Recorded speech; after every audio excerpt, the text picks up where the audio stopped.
Dear students, welcome back to biology classes. So, we are studying chapter 6 life processes, and in that today we are going to study nutrition in human being. Okay? So, the system that helps in the nutrition in human being is our digestive system, isn't it?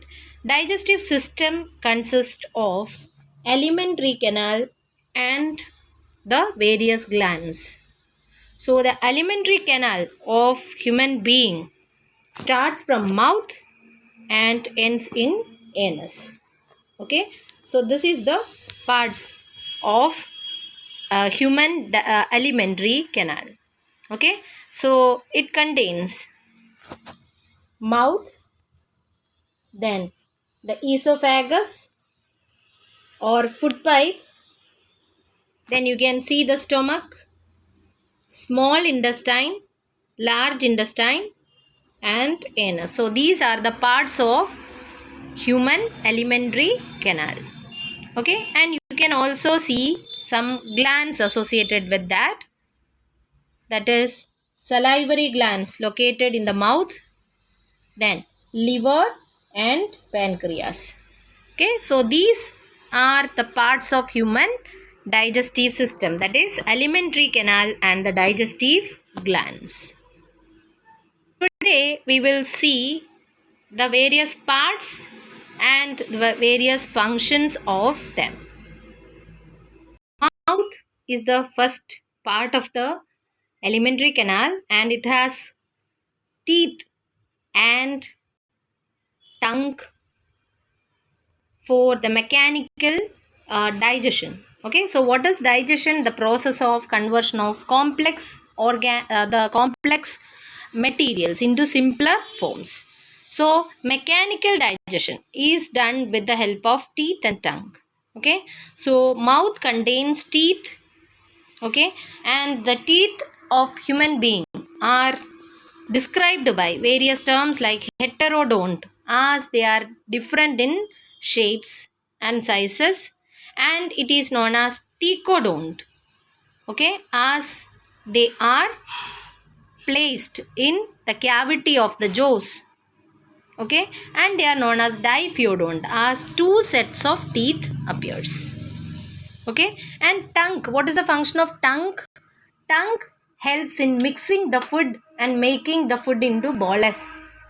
Okay, and in the mouth there are salivary glands. We have already studied, isn't it? Salivary glands secrete saliva which contains an enzyme called salivary amylase. Okay, salivary amylase. So salivary amylase helps in the chemical digestion, understood, of the food. So mouth contains what? Teeth, then what? Tongue, and the roof of the buccal cavity. Mouth leads to a cavity called the buccal cavity, and in this only all these are present. Okay, buccal cavity is having a roof, okay, known as palate, and then in the downside tongue is there, and then it leads to a common opening called pharynx. Okay, so in the pharynx is a common opening for digestive system and also for the respiratory system. Then it leads to a long pipe known as esophagus. Okay, so esophagus connects the mouth into the stomach, and the esophagus shows rhythmic movement so that the food will be pushed towards the stomach. This rhythmic movement of esophagus is known as peristalsis or peristaltic movement. Okay, so the food is pushed to the stomach from the mouth by esophagus by a particular movement, rhythmic movement, that is known as peristalsis. Is it clear? The stomach is a large organ where the food is stored. Okay, and it also helps in the digestion process as it contains the gastric juices. The gastric juices are pepsin, hydrochloric acid and mucus. Okay, so these are the major gastric juices where it is present in the stomach. So pepsin is a digestive enzyme, protein digesting enzyme. HCl's function is to create an acidic medium for the action of enzyme pepsin, and also it kills various microorganisms present in the food. So HCl helps in what? In the killing of microorganisms present in the food, and also it gives an acidic medium to facilitate the action of enzyme pepsin. Then mucus function is it protects the stomach wall from the action of pepsin and HCl. So about the gastric juices, you understood? There are 3 types of, okay, the stomach contains certain secretions. They are known as gastric juices. They include HCl, pepsin and mucus. Okay. Then the next part is small intestine, and the entry of food from the stomach to the small intestine is controlled by sphincter muscles. Okay, sphincter muscle is there, and the length of the small intestine is different in herbivores and in carnivores. Herbivores are having small intestine, smaller or longer small intestine, so that cellulose can be digested.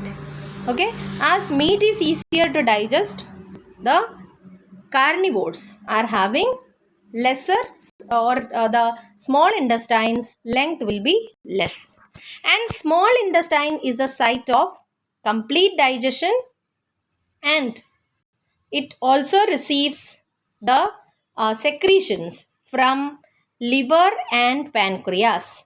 Okay, and then the last part, and the small intestine is having small finger-like projections, so that the process of absorption, I told small intestine is the site of complete digestion, and also it helps in the process of absorption. So I have already explained you what is absorption. Absorption is the process of mixing up of digested food into the body fluid. So this is taking place where? In the small intestine. And I told for the digestion, the small intestine receives the secretions of pancreas and liver. And then the last part is the large intestine, and this large intestine is the place where the unabsorbed food is stored till the food is, or the undigested food materials are removed from the body, and the process of water absorption also takes place here. Okay, so the large intestine's walls absorbs more water from the undigested food materials. Okay, and through anus the waste materials will be expelled out. So these are what the various parts of the digestive system. They include what? Mouth, then esophagus, stomach, small intestine and large intestine, and finally anus. Okay, and the glands and their functions and the process of digestion. Okay, so this we will study in the other class. So this much I hope it's very clear to you all. Okay, so I told where what is peristalsis? The rhythmic movement of the esophagus, okay, which pushes the food from mouth to the stomach is called what? Peristalsis. What is the function of stomach? Stomach stores the food.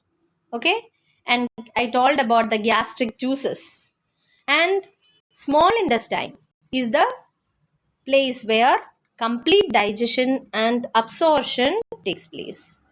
Okay, large intestine. In large intestine, the undigested food will be stored, and some amount of water absorption also takes place there. And through anus, the undigested food will be expelled out. So these are the various parts of alimentary canal. Okay, and we'll study the process of digestion in the next class. Hope this much is very clear to you. Thank you.